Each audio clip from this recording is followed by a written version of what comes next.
warahmatullahi wabarakatuh.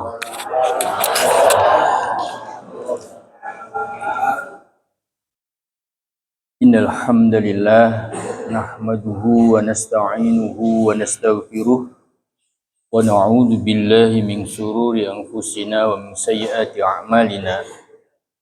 May yahdihillahu fala mudilla lahu wa may yudlil fala hadiyalah. Asyhadu an la ilaha illallah wahdahu la syarika lah. وأشهد أن محمدا عبده ورسوله لا نبي بعده اللهم صل وسلم وبارك على هذا النبي الكريم محمد وعلى آله وصحبه أجمعين أما بعد فيا عباد الله أوصيكم وإياي نفسي بتقوى الله وطاعته لعلكم ترحمون. Bapak-bapak dan ibu-ibu sekalian, jamaah Mushola Darussalam yang saya hormati dan saya muliakan, alhamdulillah pada malam hari ini kita masih diberikan limpahan karunia rahmat dari Allah Subhanahu wa taala, sehat, punya waktu luang sehingga kita bisa hadir dalam majelis ini, dalam majelis yang insya Allah dimuliakan oleh Allah.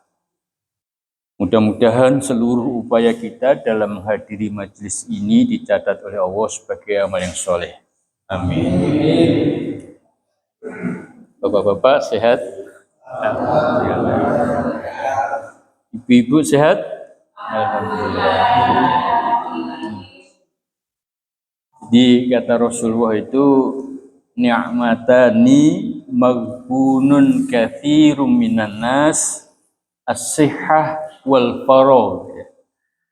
Dua nikmat yang sebagian besar manusia tertipu, itu nikmat sehat sama waktu luang. Jadi kadang-kadang kalau sehat, kalau punya banyak waktu, nah itu kadang-kadang kita ini lupa. Tapi kalau baru sakit atau pas sibuk, nah itu baru ingat akan nikmat sehat itu.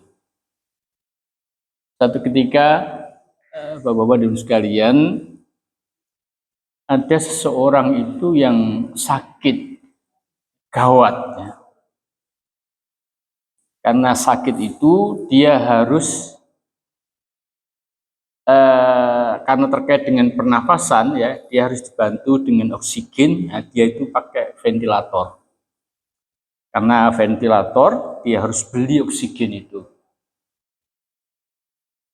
Nah, setelah selesai, dia kemudian menghadap ke kasir, ke bendahara rumah sakit. Ketika melihat tagihan itu, dia menangis. Karena dia menangis, ditanya oleh bendahara itu atau kasirnya, kenapa Bapak menangis? Apakah karena tagihannya mahal? Ya memang tagihannya mahal. Tapi Bapak ini menjawab, saya menangis itu bukan karena tagihan rumah sakit yang mahal. Saya menangis itu karena saya baru menyadari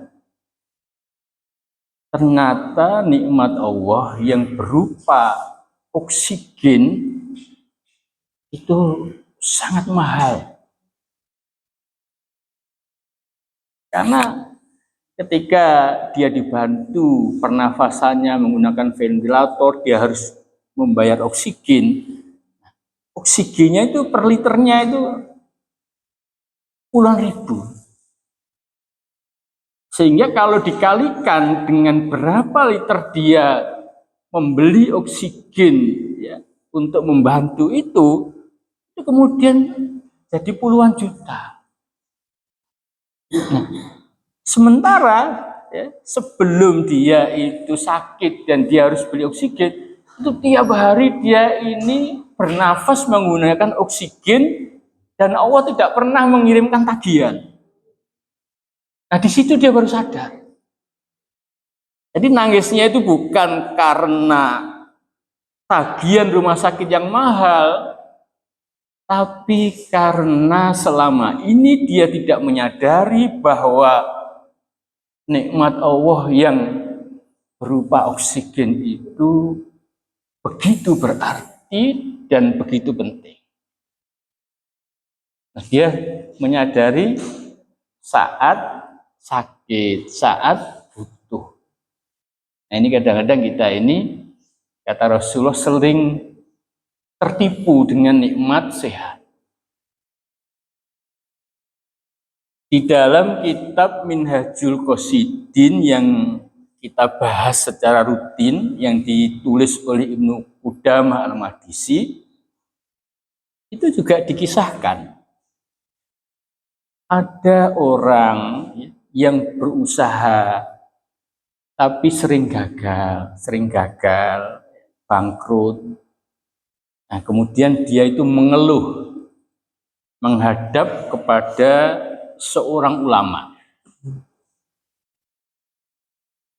Nah, ulama itu kemudian mengatakan, mau ndak penglihatanmu itu, matamu itu saya beli dengan 10 miliar. Wah, ndak mau ya. Jadi penglihatannya, matanya yang sehat itu diambil, dibeli 10 miliar, ndak mau. Itu ada di dalam kitab Minhajul Qasidin. Kalau pendengaranmu, saya beli 10 miliar. Jangan. Kaki dan tanganmu saya beli 30 miliar. Tidak mau. 10 miliar, 30 miliar, berapa miliar jadi kalian? 50 miliar. Tidak mau.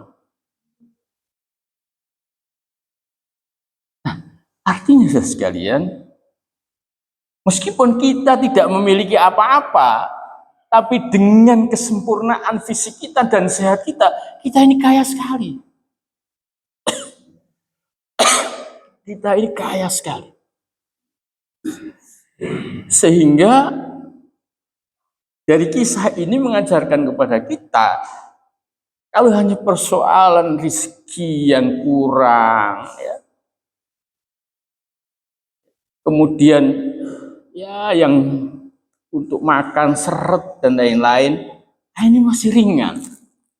Karena kita ini nilainya miliaran. Coba bayangkan kalau kita ini kemudian diberikan oleh Allah sakit. Harus masuk ICU, berhari-hari tidak sadar. Terbaring di atas dipan bertahun-tahun. Luar biasa. Rasulullah, nikmatani maghbunun katsiru minan nas as-sihhah wal faragh. Banyak tertipu karena sehat dan waktu luang. Sehingga kullu ni'matin la tuqarribu ilallah wa hiya baliyatun. Setiap kenikmatan yang tidak semakin mendekatkan seseorang kepada Allah, ini bisa jadi musibah. Nikmat sehat, waktu luang yang tidak semakin mendekatkan seseorang kepada Allah, ini bisa jadi musibah. Sebab itu, misalnya saya sering dengar itu Gus Baha itu ya, dalam ceramahnya yang sederhana itu, orang yang tidur itu kadang-kadang itu dinilai ibadah dan lebih baik. Karena apa? Daripada dia tidak tidur, tapi dia berbuat maksiat. Nah, kalau jenengan ini kan gak tidur tapi sholat, ya, gak tidur tapi membaca Al-Quran, gak tidur tapi zikir. Tapi kan ada orang yang malam-malam gak tidur tapi dia cangkruan di diskoti, kan gitu. Sehingga tidur di sini, ini lebih baik daripada tadi tidak tidur tapi cangkruan, karena nikmatnya tidak digunakan untuk mendekatkan diri kepada Allah tapi justru untuk masih maksiat. Ini contoh. Jadi mudah-mudahan Bapak-Bapak sekalian, kita senantiasa diberikan kesehatan oleh Allah. Ya. Sehat pikiran kita, sehat hati kita, sehat fisik kita, dan sehat dompet-dompet kita.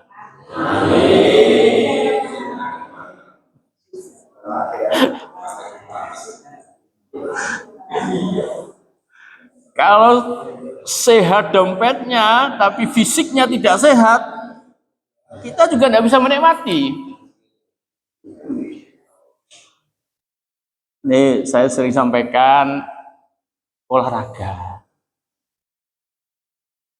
Sulikan saya lihat lama tidak jalan.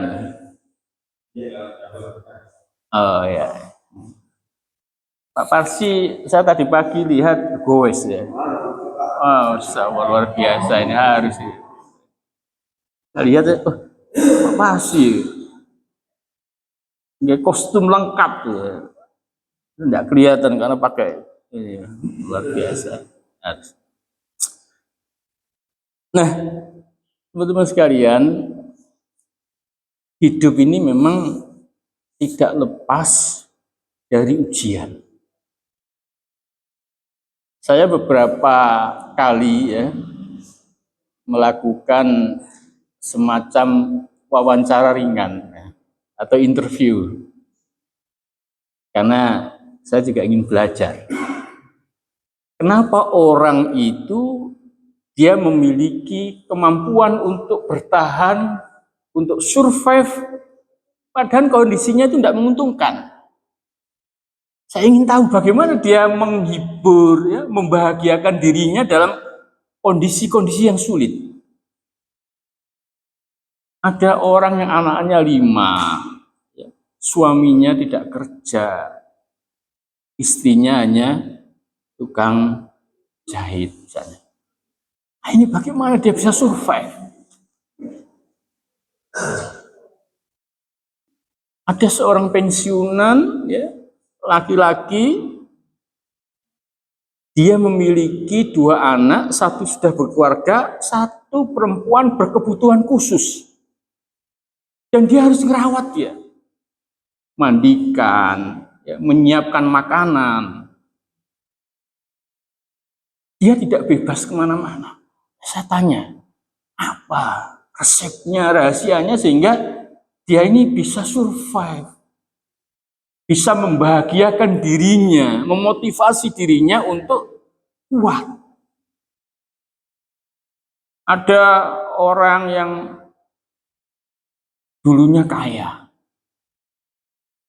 punya banyak mobil, rumah, tapi karena ditipu,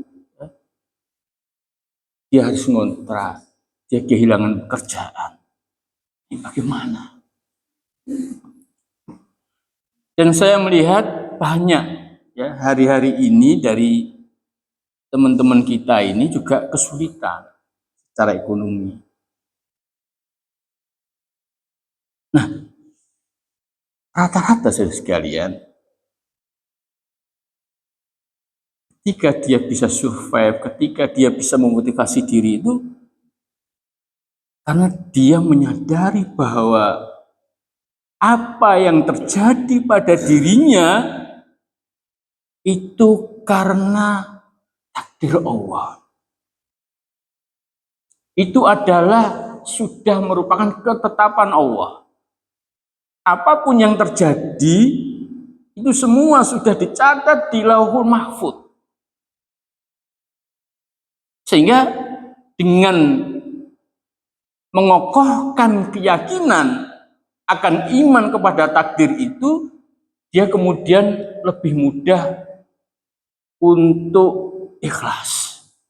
lebih mudah untuk ridho, lebih mudah untuk menerima kondisi.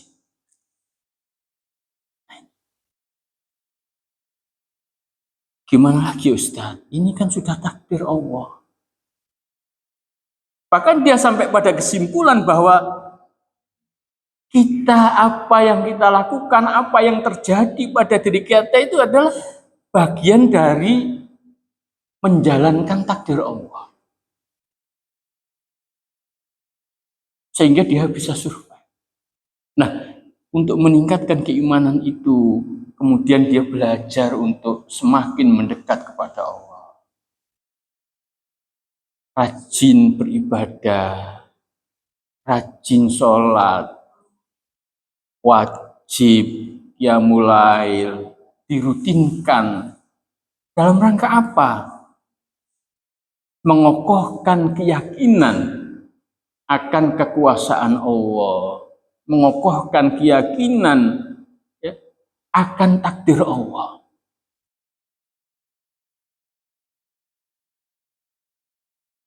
Karena apa sekalian?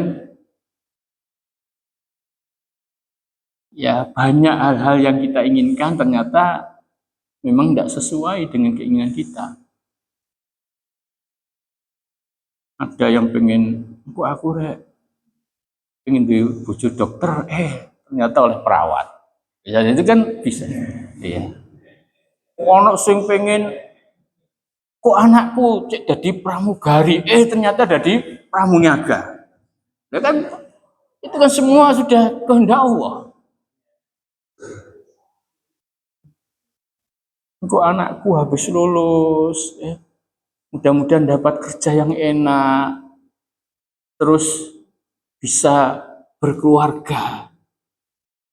Tapi kadang-kadang tidak sesuai dengan harapan.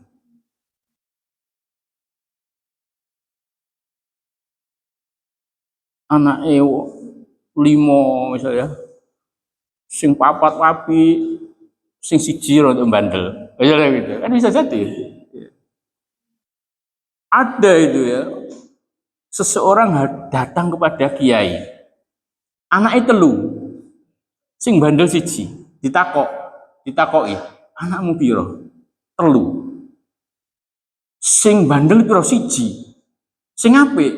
Loro. Lah ke sing apik? Pun anake Nabi Yakub iku piro cerita? 11.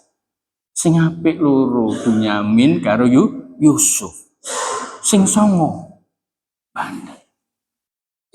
Kadang-kadang kita ini ya memang banyak masalah dalam hidup, tapi kadang-kadang kita ini fokus masalahnya, tidak fokus pada nikmatnya. Jadi teman-teman sekalian, ya saya juga belajar. Ya. Saya pikir umurnya kan podo kabeh gitu. Saya di atas 40, 50, saya pikir mikir apa meneh ya. Mikir apa meneh.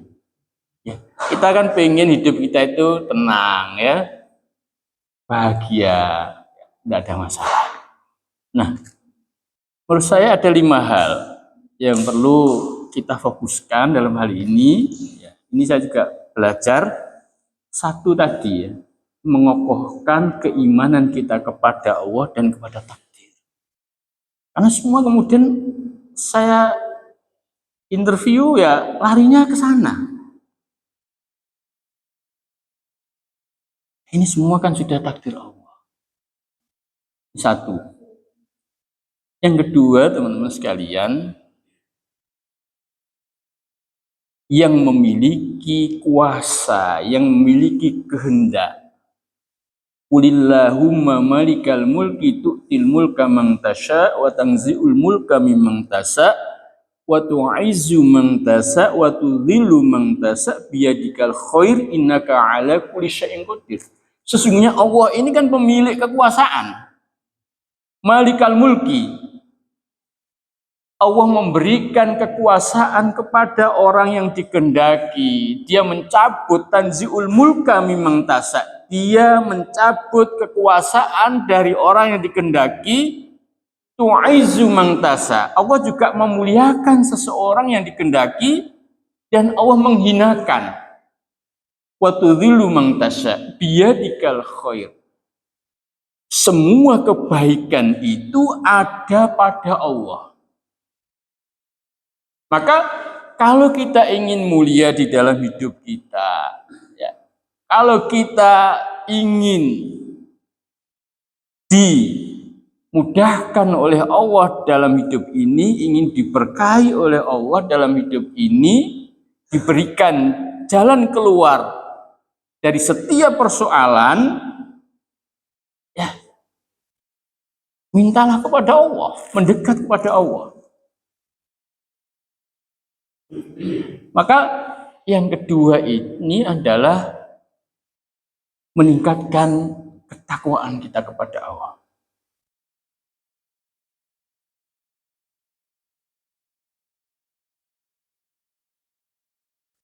Memperbaiki sholat kita, memperbaiki ya apa misalnya ibadah kita yang lain, ya membaca Al-Qur'annya, sholat tahajudnya, sholat duhanya, membaca Al-Qur'annya yang bersifat kesalehan-kesalehan ritual ini harus kita tingkatkan. Ini yang kemarin kan saya pernah bercerita ya tentang Uwais Al-Qarni. Ketika ibunya Uwais sebelum meninggal, saya pengen haji. Nah, Uwais Al-Qarni kan bingung ya sekali. Jarak antara Yaman dan Mekah itu kan jauh. Orang-orang yang biasanya pergi haji itu kan menggunakan onta. Sementara Uwais Al-Qarni tidak punya apa-apa, tidak punya onta. Akhirnya dia berpikir, padahal ibunya ini kan buta, lumpuh. Akhirnya dia berpikir, bagaimana supaya badannya itu kuat.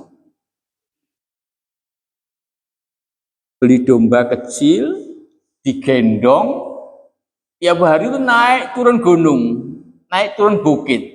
Orang-orang sampai heran, ini lapo ini Uwais Al-Qarni kok gendeng.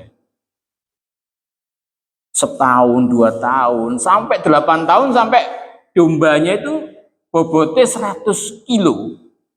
Itu dibopong terus, digendong. Karena 8 tahun ya, badannya jadi kuat, fisiknya jadi tegar. Sehingga saat musim haji, ibunya dibopong, digendong dari Yaman ke Mekah. Orang-orang baru sadar. Oh iya. Nah, ini apa? Istiqomah. Istiqomah.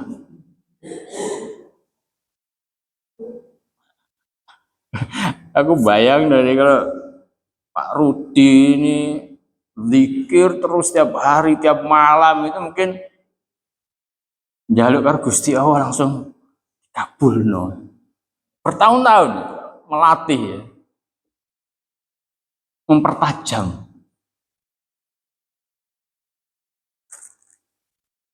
Sholat duha 2 rakaat, 4 rakaat terus rutin. Maksudnya tidak dikabulkan oleh Allah.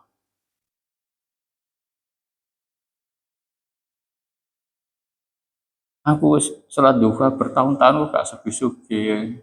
Nah ini belum tentu ya sekalian. Jadi ibadah ya itu tidak harus sugih, tapi minimal ya Allah itu memberikan ketenangan dan kelapangan dada. Minimal itu. Kalau dia mulai terus minimal ketenangan dan kelapangan. Meskipun dalam kondisi apapun itu dia tahan, dia tenang, dia lapang dada. Itu kalau kita bersungguh-sungguh. Jadi Coba ada beberapa ayat ini saya hafalkan, saya ulang-ulang. Pertama gini sekalian. Ini tadi yang kedua ya. Jadi membangun kedekatan dengan Allah. Di dalam Quran surat Yunus 62 sampai 64, ala inna awliya Allahi la khaufun alaihim wa lahum yahzanun.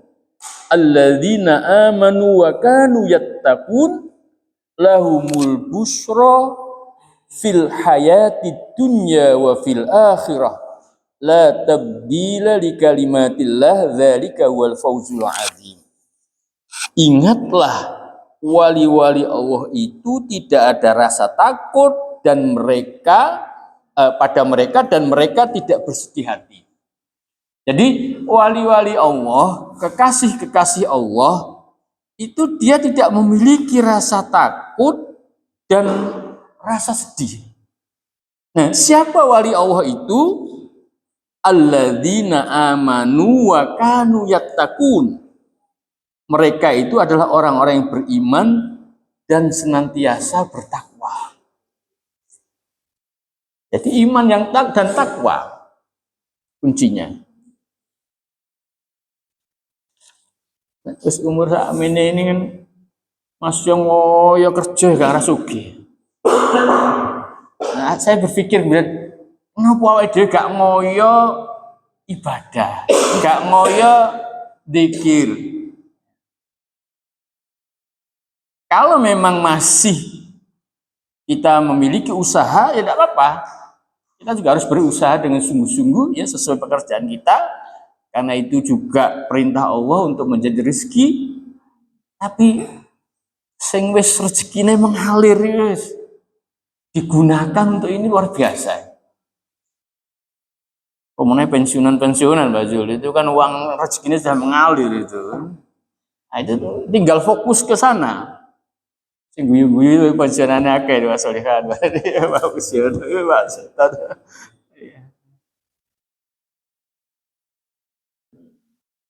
Karena wa may yattaqillaha yaj'al lahu makhrajan wa yarzuqhu min haitsu la yahtasib. Di dalam Quran Surat Tolak. Barang siapa yang bertakwa dengan sungguh-sungguh, ya, maka Allah akan memberikan jalan keluar dan memberikan rizki dari arah yang tidak disangka-sangka. Jadi kalau kita berbicara tentang jalan datangnya rizki, itu banyak. Memang salah satunya ya harus kerja. Tapi orang sing gak kerja tapi ya sugih ono. Ini bukan ningutoyo loh, bukan ya. Tapi memang ada sumbernya ada. Ningutoyo bukan ya. Kan takwa.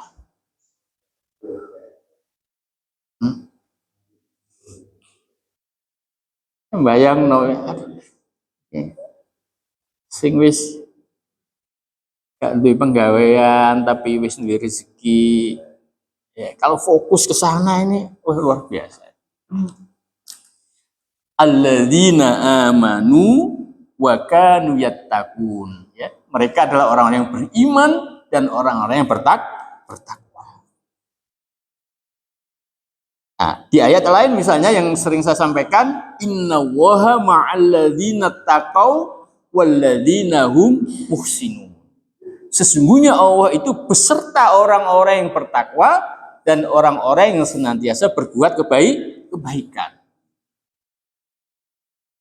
Ada lagi, man amila sholihan min dzakarin aw untha wa huwa mu'min falanuhyiyannahu hayatan thayyibah.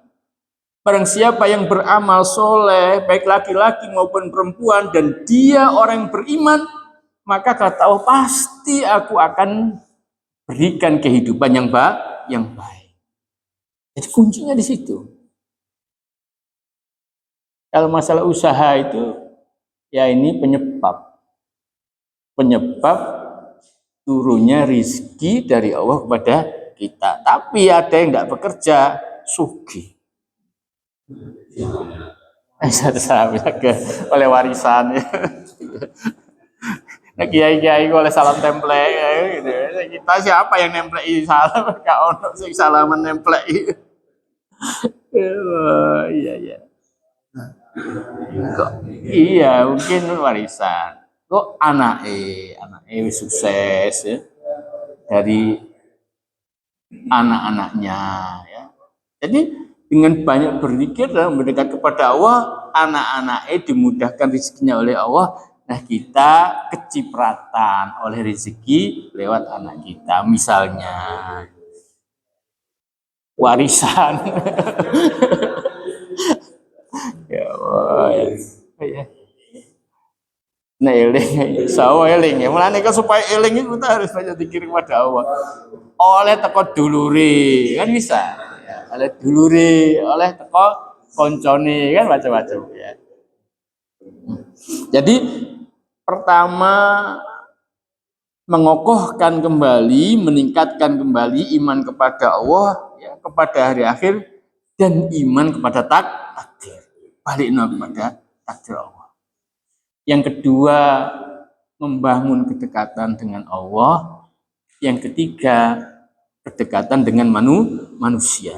Yang sering ya, saya sampaikan berulang-ulang ya, bahwa ya, kesalehan ritual ini harus diikuti dengan kesalehan sosial. Man la yarham la yurham. Barang siapa yang tidak memiliki kasih sayang, maka dia tidak akan dikasih sayang oleh Allah. Ar-rahimuna yarhamuhumullah. Orang-orang yang memiliki kasih sayang itu insya Allah akan diberikan kasih sayang oleh Allah.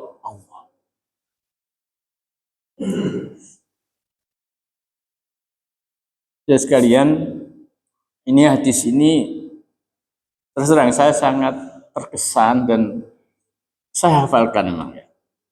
Hadis qudsi. Man 'adali waliyan faqad adzantuhu bil harbi. Barang siapa yang memusuhi wali-waliku, maka aku umumkan perang kepadanya. Artinya memang kita tidak boleh memusuhi, membenci kekasih-kekasih Allah, wali-wali Allah, orang-orang soleh. Wa may yataqarraba ilayya mimma aftaratuhu, ya. Barang siapa yang selalu mendekat kepadaku dengan amal-amal yang wajib, wala yazalu yataqarrabu ilayya bin nawafil. Di samping yang wajib itu dia tetap mendekat kepada Allah dengan yang sunnah-sunnah, hatta uhibbahu, sampai kemudian aku, kata Allah, mencintainya. Kuntu sam'ahu alladhi yasma'u bihi, maka aku, kata Allah, akan menjadi pendengarannya yang dengannya dia mendengar. Wa basarahu alladhi yubsiru bihi, aku akan menjadi penglihatannya yang dengannya dia melihat. Wa rijlahu allati tamshi biha, aku akan menjadi kakinya yang dengannya dia berjalan. Wa yadahu allati yabtishu biha, dan aku akan menjadi tangannya yang dengannya dia memegang. Ini luar biasa. Artinya untuk menjadi kekasih Allah, untuk menjadi wali Allah, itu memang kita harus mendekat kepada Allah dengan yang wajib-wajib, ya, disempurnakan dengan yang sunnah-sunnah, yang itu dilakukan secara istiqomah dan sungguh-sungguh sampai kemudian Allah itu mencintainya.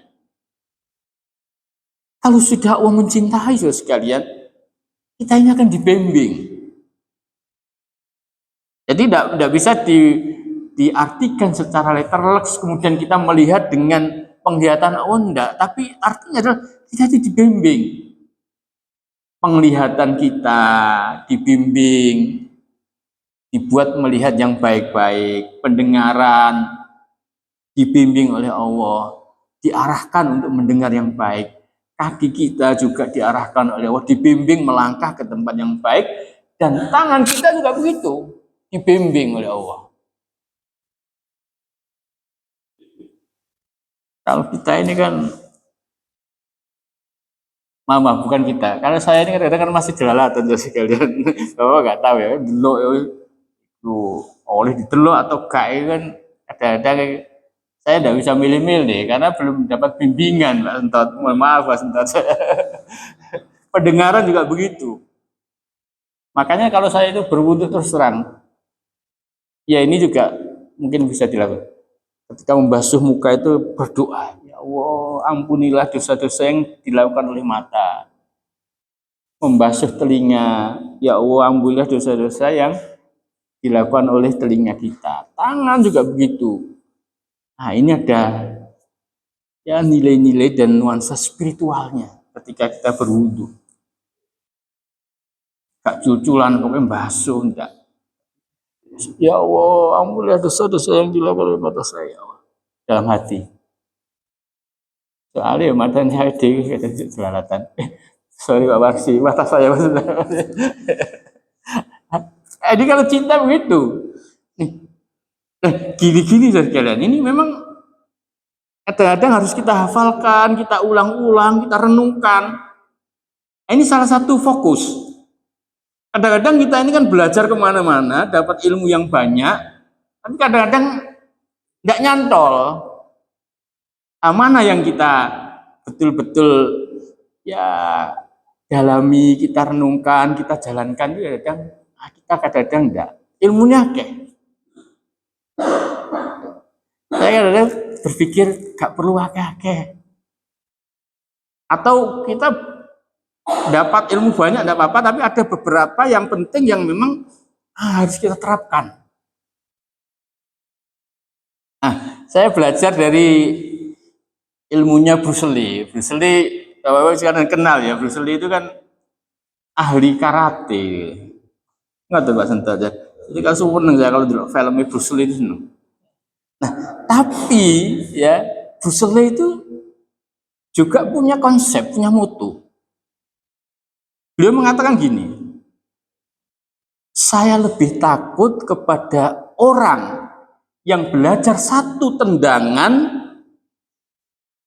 dalam 1000 kali latihan.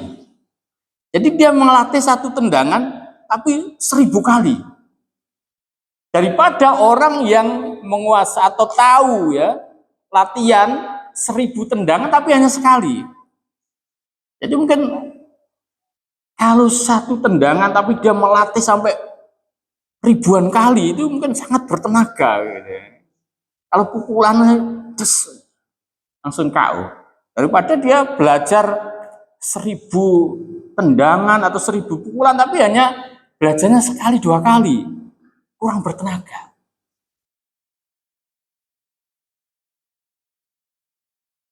Misalnya contoh istighfar. Istighfar ini saya membaca di Al-Qur'annya, Quran surat An-Nuh nanti 10 sampai 12 dengan baca. Faqulistaghfiru rabbakum innahu kana ghaffara. Yursilis sama alaikum midrara yumditkum bi amwali wa banin wa yaj'al lakum jannatin wa yaj'al lakum anhara. Nah, ini fadilahnya istighfar. Ngkai anak akeh, ngkai dunyo akeh, membuatkan atau memberi kebun-kebun, sungai-sungai. Karena dengan istighfar. Nah, kalau istighfarnya itu betul-betul mantap. Karena dia rutin, dia menghayati, ini juga luar biasa, istighfar. Kemarin kalau di MPP itu kan ya di khutbah Idul Fitrinya Ustadz Burhan, itu kan dia memberi contoh. Bagaimana seorang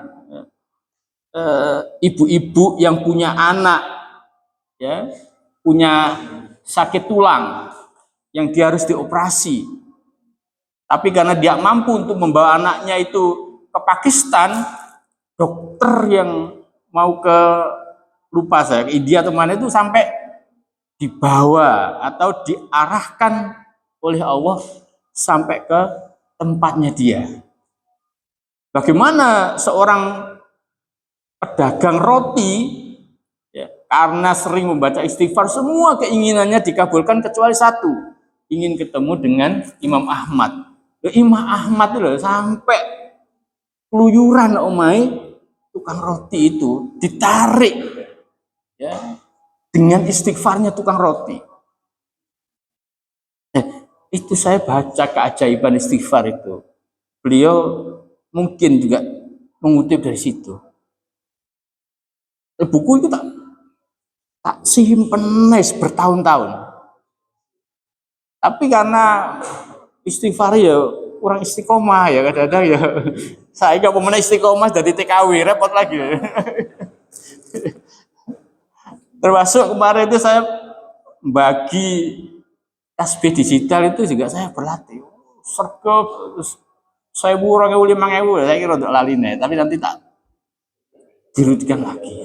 Tapi berselir tadi loh, melatih satu tendangan 1000 kali. Latih kok ngomong seamong hati-hati kok, terus kadung mandi ngomong terjadi repot. Waktu jadi mas tenan, repot balan.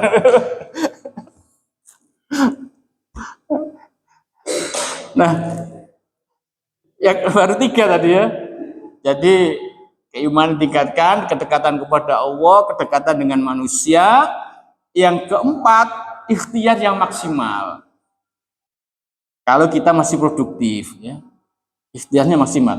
Artinya kalau pengen kaya ya harus bekerja, meningkatkan skill, menambah pengalaman, experience itu tetap.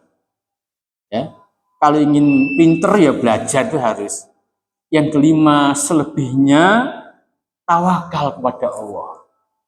Serahkan segala urusan kita kepada Allah. Ya Allah, saya sudah berusaha melangit, mendekat kepadamu ya Allah dengan ibadah-ibadah. Saya sudah usaha membumi, ya, sudah jualan, ya, sudah menghubungi banyak orang agar mau membeli dodolanku, kan sudah berusaha. Hasilnya serahkan kepada Allah. Ini tawakal. Wa may yatawakkal 'ala Allah fa huwa hasbuh. Barang siapa yang bertawakal kepada Allah, menyerahkan seluruh urusan kepada Allah, insya Allah akan mencukupi kebutuhannya. Yang mudah-mudahan saudara sekalian, dengan 5 hal ini ya, persoalan-persoalan yang lain nanti menjadi yang mudah mengikuti.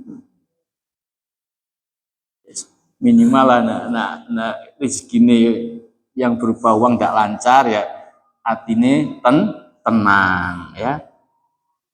Terus kemudian dadanya ini lapang, bukan sempit. Karena bisa jadi orang banyak harta, punya kekuasaan, populer, tapi karena tidak mendapat rahmat dan barokah kepada Allah, hatinya sempit, hidupnya juga sempit. Tapi bisa jadi ya secara materi ya, terus kemudian dalam kehidupan dunia itu kita pas-pasan ya, pas pengen tuh omah duit, pas pengen haji punya uang ya, pas pengen mantu ya duit ya, tapi hati kita lapang, tenang. Saya mohon maaf Bapak dan sekalian ya, saya belum fokus pada materi ya, pada buku itu tadi. Saya juga baru dari Bojonegoro tadi kesusu tadi. Saya baru mandi. Saya mohon maaf. Wabillahi hidayah wa taufik. Assalamualaikum warahmatullahi wabarakatuh.